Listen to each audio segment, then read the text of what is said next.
lots of things to say.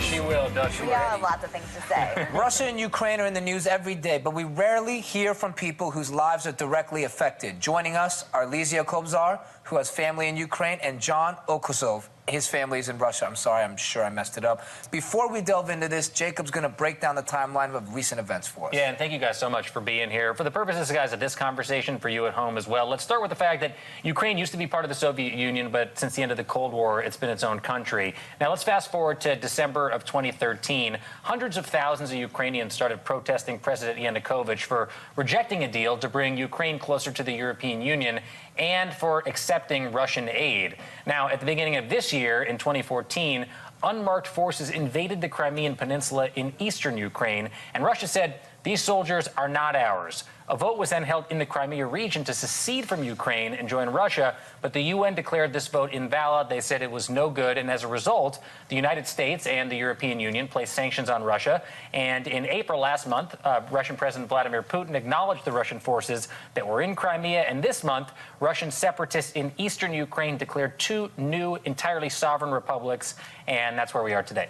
And Jacob, one thing I want to add, that the activists in Kiev were protesting Russian aid because they wanted to maintain sovereignty and fight against corruption in the Ukrainian government. One of the biggest reasons Russia wants Ukraine back is the gas pipes that go through Ukrainian territory. Yeah, absolutely. So, you both have family in these regions. Starting with you, what are you hearing from them, and what's it like for you to be this far removed from the crisis? Well, my family is very terrified. Like, I spoke to my father recently, and he actually got into the hospital because of that, because he couldn't, he couldn't watch news. He's just devastated, and so do my brother and his wife and his children. And they're afraid for their lives. They don't know what's going to happen. Like, in what country they're going to wake up tomorrow. So that's the truth. And John? Well, my family, they feeling even worse right now. I mean, like they feeling before. Basically, my family like run the business, different type of businesses over there, and that's what affected for the business like straight. So the people just got simply just feeling they just don't want to operate anymore with Russia, or they're just trying to run away. That they don't want to operate their business anymore? I mean, they want, but it's really hard. It just became harder to operate. That's why I'm actually here. That's why I came to the United States for the better opportunity. You know. You just came recently? No, I came in 2007. That's what I thought. Okay. Yeah. But okay. But you came to the United States because your family and you both thought that there was better opportunities here for you than in Russia. I was feeling that way. I didn't know about the United States before I visited here. So when I came, I was feeling I'm gonna have more opportunity, and that's why I stay here. I'm living here for 7 years, and that's why I didn't go anywhere, because I'm feeling here is much better, much safer. Mm-hmm. So the U.S. media is portraying Ukrainians, and we're trying to, identify why there is this situation there. Part of it is the gas pipeline. Part of it is rejecting Russian aid. Can you express to us what it is that is the crucial issue for you and your family?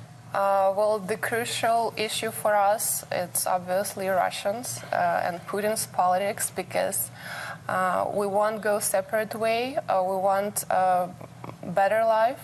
We want to join Europe, and Russia, for some reason, hold us back. And as Putin said, he wants to recreate USSR. And as he said, that the biggest mistake of oh my God, what was the last? President Bush?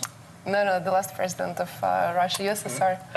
Medvedev? No, USSR. USSR, there was, before his Yeltsin. Gorbachev.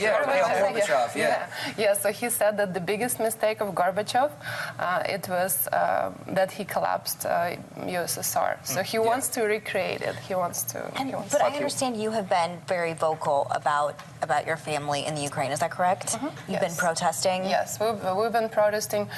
We had approximately 12 protests here in Los Angeles, and there are protests going on all over the United States. How are people reacting to those protests here in LA? I mean, are you using primarily social media? Are you meeting up with people in person? And how do you find that people are reacting to those protests? Well, we get together and we usually go in public places, and people are curious. Actually, they're interested. Like, what's going on? Why you're here, guys? So they know about Ukrainian crisis and Ukrainian problems. What would your family hope that the United States does for the Ukraine?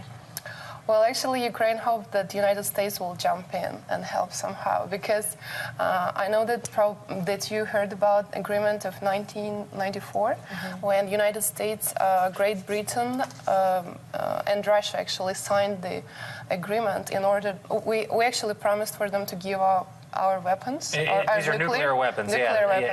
Ukraine denuclearized with the promise of protection of aid for the United States and Great Britain. That's correct. So if you cannot help us, you should have not signed the agreement. That's my personal That's a opinion. very good point. John, your family's in Russia. What is your perspective on this crisis? I mean, we just everybody waiting until they just gonna finalize what's happened.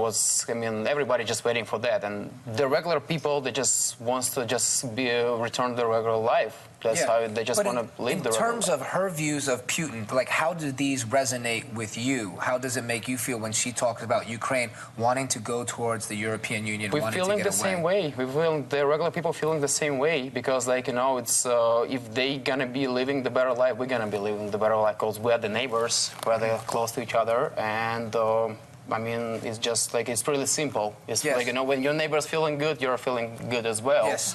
But everyone actually feels the way he and I'm going to press you on this, because we just want some explanation for the American viewer, is when you talk about the better life, going to the EU, why is it? Obviously, Putin, we have him, he is the villain, we all understand this, but what is it particularly for your everyday life, economy, and your society? Why is it that the EU will be that much better?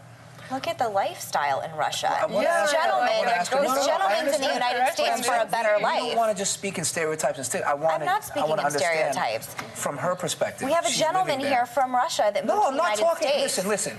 I'm asking her, what are the particular reasons why? We disagree on that. I don't disagree. I'm agreeing. You're misunderstanding this. Okay. I want to understand, because I can read a newspaper and just say, he's horrible, he's a villain. I want to know.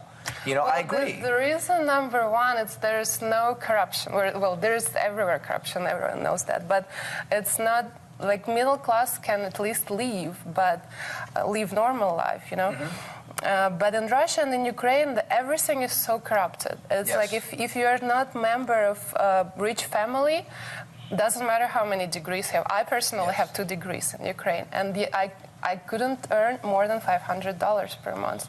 That's ridiculous. That's why I actually came here, because of that. So first of all, we're really tired of corruption, and we're tired of corrupted government. And second of all, we want to be part of Europe. I don't know how to... No, this is perfect. That's what I want to hear you say, because I don't like to speak for you guys, but I don't want, for example, I don't want to be stopped by policemen if I violated some rules, and he can tell me, give me just $20 and you're free to go. Yeah. I don't want that. You don't want to live in Putin's corrupted police state. Yeah. So, Megan, do you have anything that... if you, let's say, if you're gonna just live just basic life over here, let's say, and you're gonna make it, let's say, $2,000 in a month, and you're gonna live basic life over there, and gonna make $500 in a month, and you can buy pretty much same thing. Although here, so where are you gonna choose? Which country you're gonna choose? Where exactly you can just afford it more? At least you're gonna afford the regular life, whatever you just want. That's why everybody wants just a middle class of everyone wants just a regular life. So just a better life for them and them family. So it's pretty simple. If the government cannot protect you, cannot afford you this life, cannot offer you this life. It's pretty simple. That's what people. But a lot of people, why they're staying over there, they just trying to find. They just don't want to move anywhere. They're trying to be the same way they're living in Europe. Thank you. Our TakePart.com poll asked if you think the U.S. should intervene in Ukraine. 81% of you said no. What do our guests think? Is it best for Obama to stay out, or do we have a responsibility to intervene? Thanks to Ligia and John for joining us today. Up next, we got Group Hug, an uplifting, cute, and maybe also a little emotional moment to end the show. Stick around. You were great. Thank you so much, John. Thank you.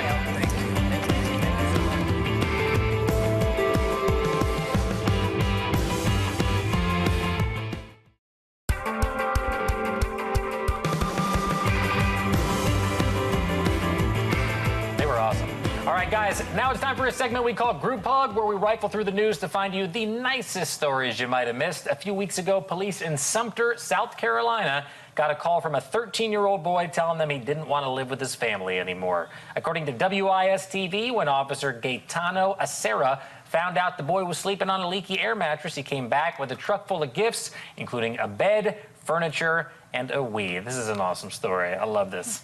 Yeah, I love this story too. Check this out. The good deed officer hugging that little kid. I love that. You know, Very sweet. This is group hug. Megan, you wanted to say something at the end of the last segment. Oh, on I her just way wanted out. to tell her that there are Americans, 81% of Americans, that may be a statistics we're showing, but there are Americans that support her and support the U.S. helping Ukraine. That's all I wanted to say. Yeah, I mean, this is the group hug segment. Megan had something nice to say. I just wanted to give her a second, you know, but this cop story is incredible. And I think it's very important. Guys, that's it for tonight. Thank you so much. Have a wonderful night. We'll see you tomorrow for a whole new Take Part Live. Later.